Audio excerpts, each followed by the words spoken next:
ងជូនពរឲ្យកូនយប់នេះគេងលក់ស្រួលបំផុតក្នុងយប់ដំបូងក្នុងផ្ទះថ្មីរបស់យើង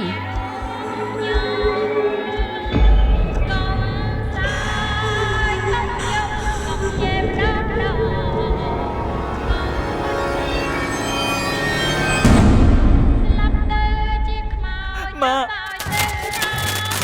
មានមនុស្សស្រីម្នាក់នៅក្នុងផ្ទះយើងនាងមកអាក្រក់គួរខ្លាចណាស់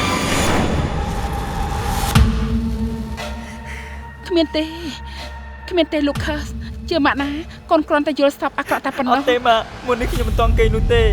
នាងបានចូលមកក្នុងភួយរបស់ខ្ញុំទៀតផង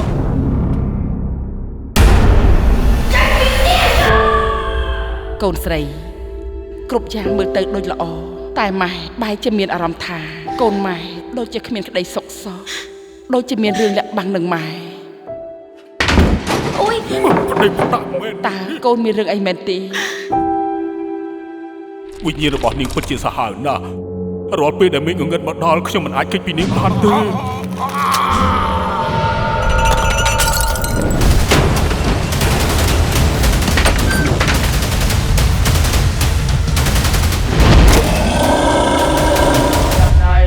ទាំងពួងទៅទៀតតោតៃបវរមេតែទាំងឡាយយកងារដល់អ្នកឲ្យបានต้องការកូនពិតជាខ្លាចណាស់កូនមិនចង់ចូលទៅកន្លែងឈួតនោះទៀតទេដាច់ខាតកុំដេកបើអ្នកដេកអ្នកនឹងស្លាប់